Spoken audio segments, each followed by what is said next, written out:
inside and watch your fingers, okay? Alright, now is everyone ready? Then Twende, let's go. Jumbo, everyone. This means hello. So, Jumbo. My name is Steven. I'll be your safari driver for the next 2 weeks through the Harambe Wildlife Reserve. Now, right at this moment, that's why I ask everyone, please remain seated at all times and don't lean outside those cars because there are thick brushes with long thorns out there, okay? We're going to be driving right through them. Airborne Patrol 1, this is Simba 1. Over. Simba 1, it is Warden Wilson Mutua. Over. This is Simba 1 heading into Surrey Forest. Jumbo. I'm Jumbo, Simba 1. Keep your eyes open and track carefully. You should see lots of animals. Will do, Wilson. Now, folks, if you notice, right on the right-hand side, we just passed a couple of birds. Those were yellow-billed storks. Look up at the back. Now, the yellow-billed stork is a scavenger. We eat almost anything. It's been known to eat some frogs, fishes, and even sometimes some smaller birds.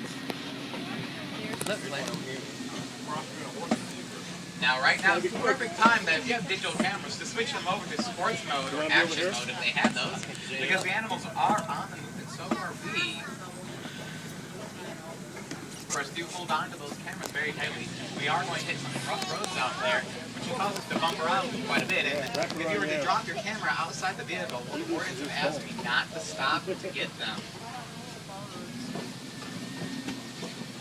Here by the watering hole, sometimes we're very fortunate to see some of Africa's more rare animals, such as the black rhino here on the left-hand side.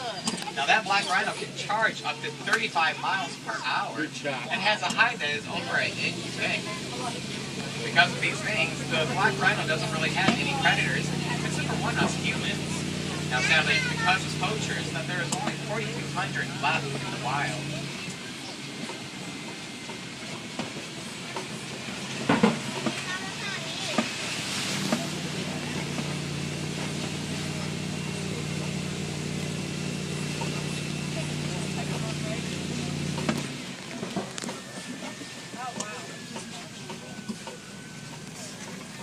Over in the distance, behind those bushes, you can barely see her, but that's a greater kudu. Now I know that's a female because it doesn't have any horn. Yeah? Only the male greater kudus will grow horn. I think I'm going to take us out to the Salty River area. Hopefully there we can spot some more of Africa's larger mammals.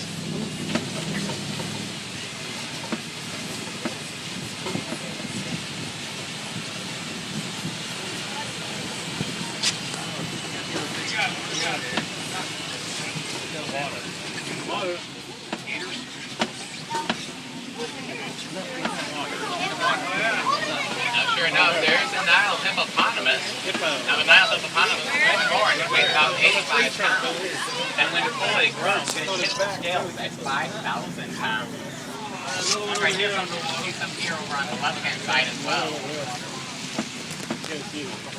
Also on this island here, there also are some pink-backed pelicans.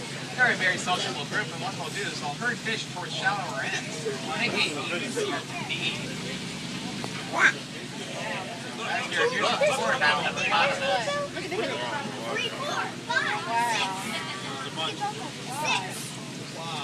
And the Nile hippopotamus will often be found in the water for the majority of the day. This supports their body weight. Also, the Nile hippopotamus can hold their breath for about 8 minutes before needing another breath of fresh air.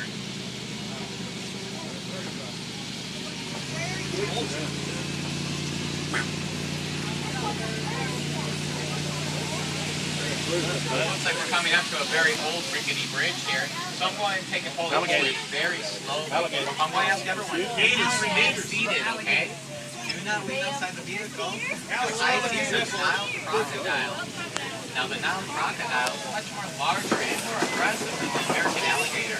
Its jaws can crush through the bones of its prey. I'm going to picture on this guy.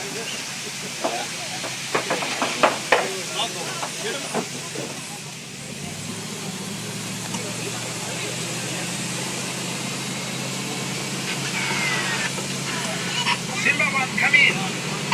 This is Simba number one, over. Just wanted to let you know that my ground patrol has seen a lot of elephant activity near the red clay pit. You definitely want to check out that area. Well, thanks for the tip. We'll head that way in just a moment. Now, we're going to go into a completely different ecosystem. Talking about different, take a look to your right here. This upside down looking tree, that's called a baobab tree. Now the baobab tree goes leafless for about 9 months out of the year and stores large amounts of water in that huge trunk of it. This is how it survives the long African droughts. Now here's my favorite view of the savannah, the Serengeti grassland. It can span for hundreds of miles through East Africa, and it's like a super highway for millions of migrating animals, such as the white-bearded wildebeest. However, it's also home, though, to some of Africa's more popular animals, such as the elephant, giraffe, and lion. This, of course, is the wild Africa, though, that we're striving to protect.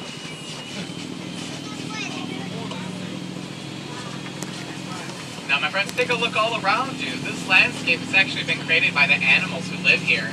You see, elephants will knock over these trees to eat the leaves, allowing the grass to spread, whereas the giraffes will eat the undersides of the trees like pruning shears, allowing more sunlight to come through. The larger antelope and also the zebra are like the lawnmowers, nibbling down the tall grasses so that new sprouts can grow. Oh, and then the smaller animals, like the Thompson gazelle and also the warthog, will trim off the edges. And a perfectly balanced ecosystem is actually enough food for everyone. Over here on your left, I want to point out this tall mound of dirt. That's actually a termite mound. It can be as hard as concrete, and elephants will use it as scratching posts. Once they're worn down, though, antelope will use it as lookout points to see if they can spot the predators in the distance.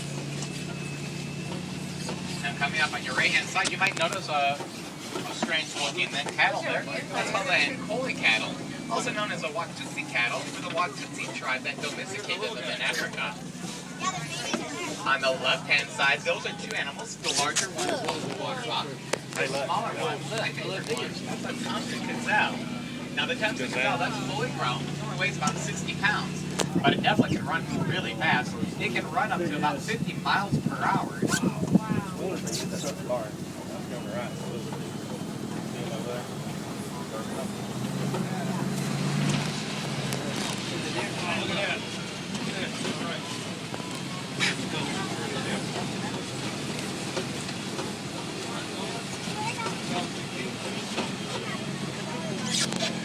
Right here on your left in the bushes, those are the white-bearded wildebeest. White-bearded wildebeest, also known as mew, the low grunting noise the male makes. Often at a short distance, though, that darker colored animal with the long horns, that is a sable antelope. That's Harambe's emblem. Now those horns can grow to be about 60 inches long. Over on the other side of that hill, though, those are impala, the ones with the stripes on their sides.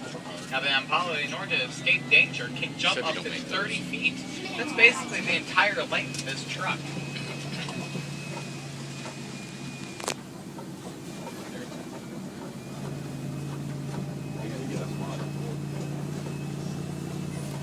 Now right past this truck, take a look off to your left-hand side.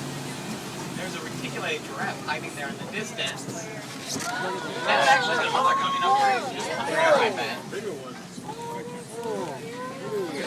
Now the reticulated giraffe gets its name from reticulata, which is a Latin word for What is your location? Over.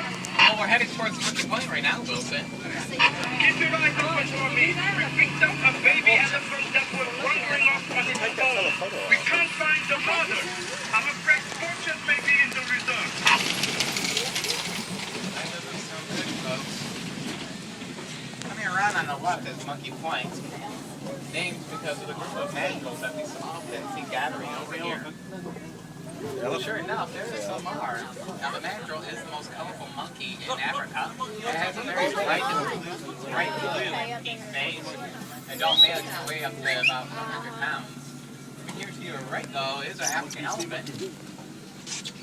Now that we're in the opening, though, let's see if we can find some kind of radio frequencies.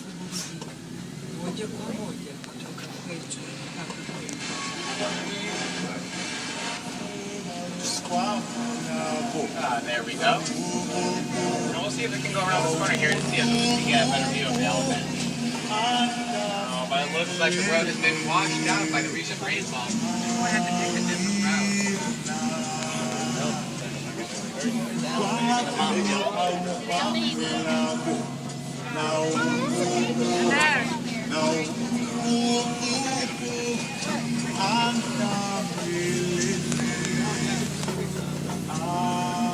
It looks like another cold range, but this one's far worse than the last.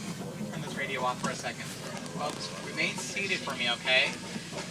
And cross those fingers for good luck. That doesn't sound good. Whoa. Hold on, everyone. Take to your right, your other right. Oh, jeez. All right, who didn't cross their fingers? Oh. Whoa. I'm getting out of here. Yeah.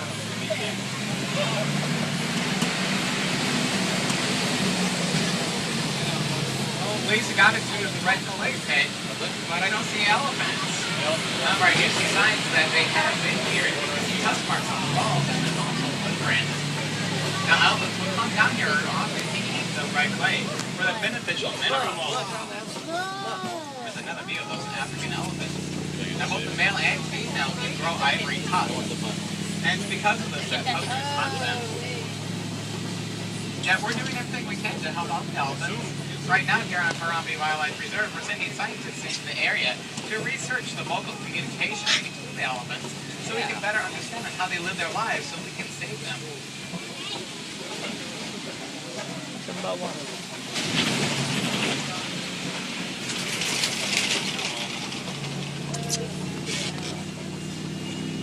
That's another view of them. Looks like the whole family's out today.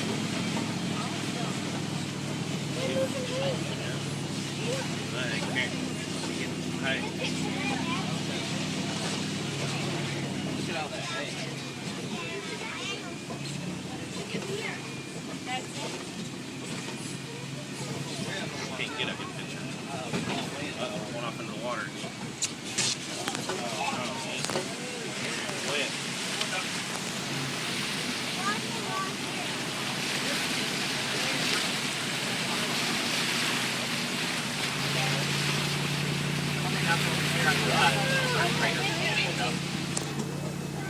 Greater flamingo, as you can see, is very colorful and deep. But it doesn't get that color right off the bat. It has to eat a lot of brine shrimp first. Of course, it's not really the brine shrimp at first of the meat. It's the keratin that's found within the brine shrimp, or basically vitamin A.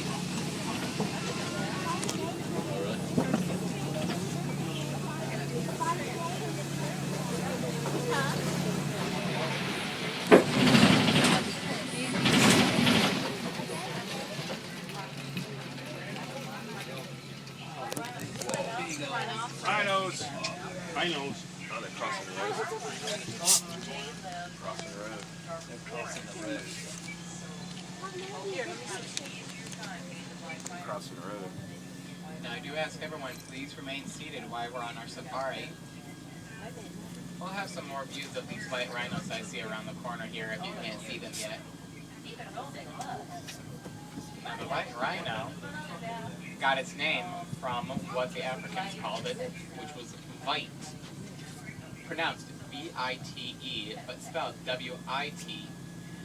Now, vite basically means wide. Now, the reason why vite is referring to wide is because the shape of the mouth of the white rhino has a very much broad mouth, unlike its cousin, the black rhino, who has a very pointed mouth. Now, the white rhino here, it was almost extinct. However, due to animal conservation efforts and also anti-poaching laws, they were able to be brought back to sustainable levels.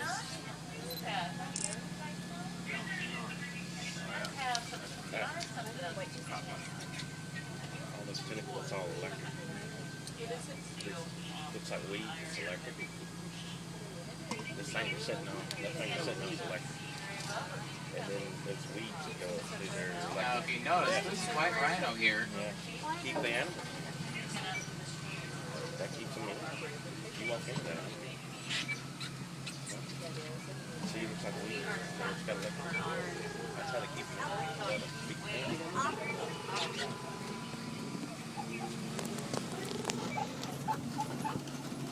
I like this car box. You gotta, I guess you gotta get them out of the way. Yeah. One in front of the truck. Oh, they're walking around in front of it. There's one in front of it. now folks, here on our safaris, we do come across a lot of animals, and the animals always have the right-of-ways.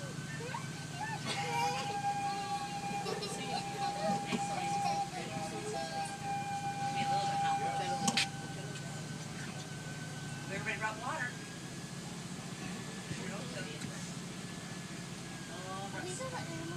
Hey, that truck is right behind me. I hope he stays there. Use the room, buddy. Where'd he go?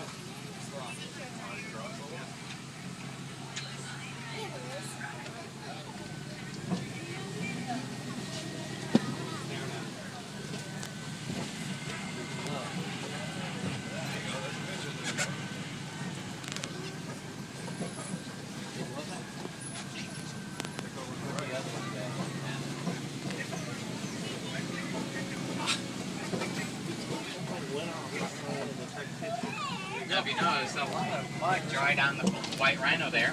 What it'll often do is it wallows in the mud to coat itself. That adds protection to its skin and protects itself from the sunlight. It can easily burn, just like us humans.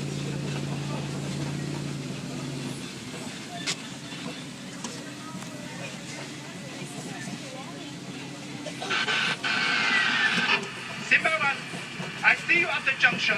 I suggest you go west. It will be worth it. We'll head that way in just a moment. Now, somebody just asked me about those white things that were on the ground. Those are ostrich things can be passed. Now, your left here, those are cheetahs. They can run up to about 70 miles per hour and have claws that do not retract. Look at them all there. Get them all in the mud. Stop.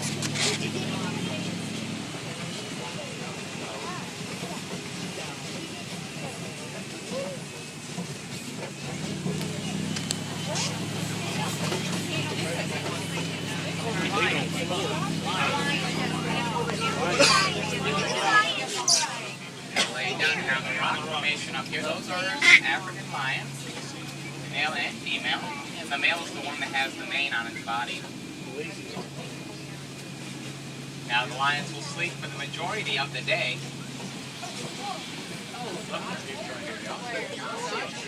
Well, that ostrich. That's another one coming on your right, brother. You don't get a picture of it? That's almost four. Just some more white rhinos. There's more rhino.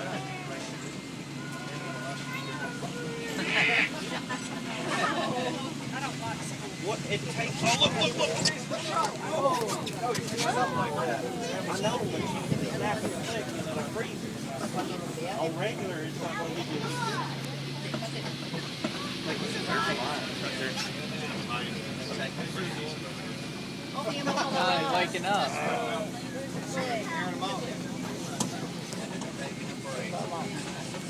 Maggie waits to sleep.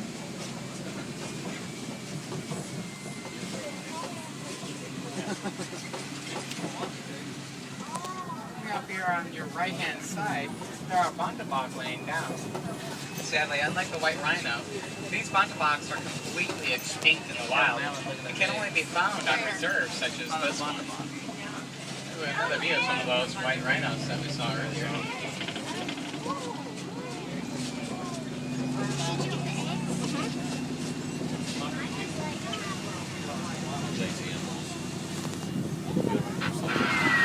Simba One, there are poachers in the area. Can you help us cut them off? Well, what do you say, guys? Do you want to help Wilson out? Yeah. All right, then let's head out. Now, Now, it looks like the poachers have smashed through our gates, left the reserve. We have no choice but to follow after them. I don't know where this road goes, so hold on tight. The poachers are heading east. Keep going, and you drive them to my patrol. Over. Roger. Hold on tight. Oh no, it looks like we're going to go right through these guys in some area. Well, what is No, we'll get wet. We'll get wet. We'll get wet. Where did they go? I don't see them. Wait a second, was that them taking off? We'll get wet.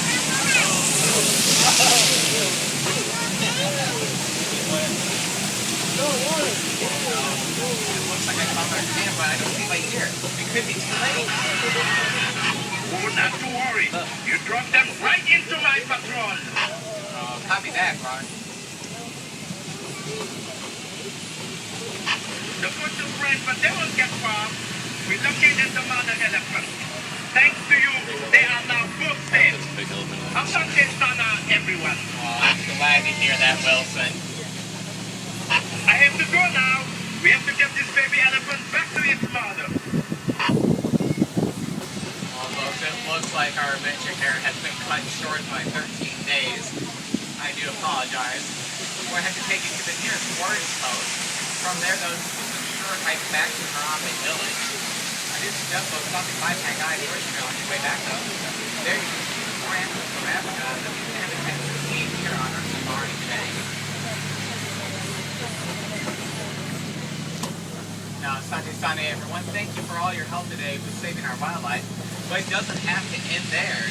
Simply by building birdhouses or even a bathhouse in your backyard, you can help the local wildlife. Now this looks like our stop, so thank you for choosing Kilimanjaro Safaris.